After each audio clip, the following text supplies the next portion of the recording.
Loretta McNary Show. I'm so excited that you are here. And our show today will be a series of shows that we're doing called a new segment called What's Great About Memphis. Everybody loves Memphis for their own various reasons, so I'm going to give you probably 1,700 more reasons to like Memphis. Our first guest for this What's Great About Memphis segment is a woman that I met about a month ago through a friend, and what she does is so amazing and so unique that I thought that we should tell everybody, because everybody, let her tell you. Welcome, Barbara McLaurin. Thank you for having me here. I'm very excited to be here. And I tell you what I want to talk about today is the importance of CPR. You know, it's one of those things that we take for granted. Oftentimes, unless it happens to us or someone that we know about, we just don't think about it. Well, I had a lady that called me on Monday of this week, and she said, I would love for you to teach my daughter and myself CPR, because my husband had sudden cardiac arrest about 2 weeks ago.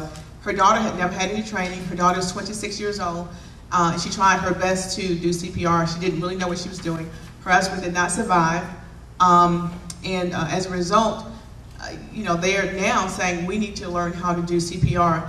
The paramedics told her when they got there, they said, you know, you put the effort in, but she wasn't going, she didn't know the right depth, she didn't know the right speed. And we have got to take things like that seriously. As an instructor I'm certified as an instructor through the American Heart Association, and one of their goals is to make sure that people understand the importance of early intervention. So that's kind of what I want to talk about a little bit today. Yeah, and so what I decided to do, because I was looking for a place for my girls to take CPR training, and I guess I had put it out there in the atmosphere. Next thing I know, I get an email from her saying that she's a certified CPR instructor through the American Heart Association. And I remember when I was a teenager, I used to babysit. I guess in my job, we used to babysit a lot, and so I had CPR training.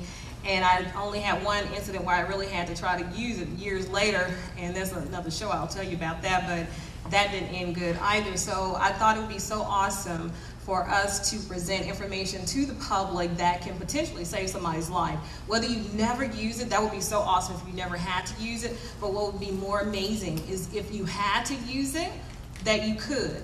And so what Barbara does, she does training for families, for companies, for nonprofit organizations, and so we're going to get her on the circuit to go around and talk about it, because it's something that we can all do. And maybe you want to get your children certified, because I certainly want my sons to be, you know, CPR certified. And we talked about how when there's a medical person in the house, everybody, well, we know we got somebody, but what if that medical person, you know, falls out? Who's going to help them? So it's so important for us all to know CPR.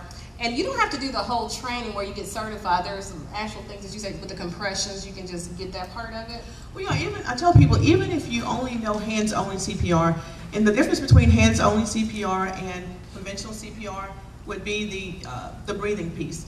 Hands-only CPR, a lot of people don't feel comfortable doing the breathing piece, but the new guidelines of the American Heart Association have shown that hands-only CPR, if it's done properly, if it's done with the right depth and the right speed, you can make a huge impact on that person's life that you're trying to save while the paramedics are en route to being there. So there are different types of CPR. You have the hands-only, which a lot of people, again, you just really need to know how to do that. And then you also have the Heart Saver CPR, and it provides a 2-year certification.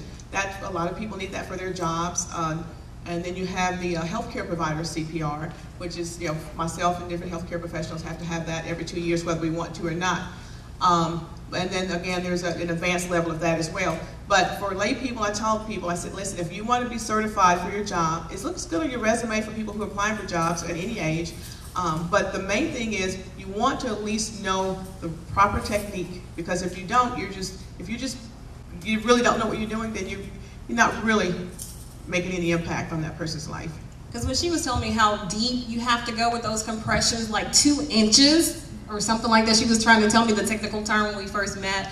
And that's a lot. You know, you think, I don't want to crack their ribs. And she said, well, you know, they can repair the rib afterwards, but you want to do it. You want to make sure you're going deep enough and fast enough or slow enough. And so she will train you on that. And I thought that was just like priceless training. But I remember when I was in school and we talked about, I think I was in health occupation or something, and they were saying that if you knew it, or if you were a medical person, that if you came to an accident, you had to stop and offer CPR. But you told me now you're not obligated for that. Well, the thing is, if you can do CPR, you don't have to. Okay. But the fact if you see somebody laying in front of you and you know to do CPR, you have to make that decision. Can I live with myself if I don't help them? And most people, I think, would help, particularly if they knew what they were doing. Right, because there's a Good Samaritan law you told me about that will protect you. Good Samaritan law will protect you as long as you don't say, well, I know that person, I don't like them, so I'm going to go over and crack their ribs because I don't like them. Well, but if it happens just because it's one of the side effects of what you're doing, then you're protected. And I guess the other scare for people not wanting to learn or wanting to do it is, I guess the AIDS and, some kind of sexually transmitted diseases by putting your mouth and getting their fluids in your mouth. But now they have this thing where you were telling me that even the compressions are good. You can just do compressions and get somebody's heart started back and all that. So it's crucial that we learn this stuff, y'all. Please. And it is. And the latest research has shown that if CPR is done properly, meaning the right depth and the right speed, then an adult or a teenager that passes out, usually they pass out from cardiac arrest. Now, they were probably sitting up, breathing normally prior to that. So as a result, their blood has the normal amount of oxygen in it. So if you're doing the right compressions, the right depth, and the right speed, then you're taking that blood that's already there, that has oxygen in it, and is flowing to the brain and to the heart. So again, the mouth-to-mouth provides oxygen, and the compressions provide oxygen, particularly in a witness arrest from an adult. So you see the significance of being able to do the right compressions, because you don't have to put your mouth if you don't feel comfortable with that. The thing is, you just want to get started doing compressions. And a lot of people say, even people in your household, if you don't know someone's medical condition, or if you don't feel comfortable, you don't have a face mask. I keep a mask with me all the time.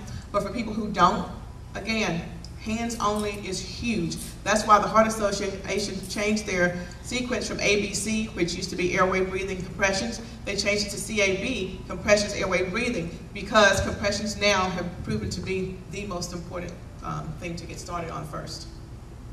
Okay, I wanted to ask another question, because when I think about this, and we talked about, and she did bring some demonstrations. She has Dr. Huxtable as one of her dummies or mannequins, whatever they call it now. But we didn't want to do it because we don't want people to go and think, because they saw it on TV, now they know enough, and they'll go out and do that. So I'm not going to ask her to demonstrate because we have enough information to share. But she has all kinds of stuff when you go take the class. You'll do the real compressions, you'll do the real breathing, and clear the passageway, the airway, and all that good stuff. But for the sake of the show, and because I don't want to get sued, we're not going to do it, because I can just see somebody, well, I saw it on Loretta McNary, all these reality shows going on now, people trying everything.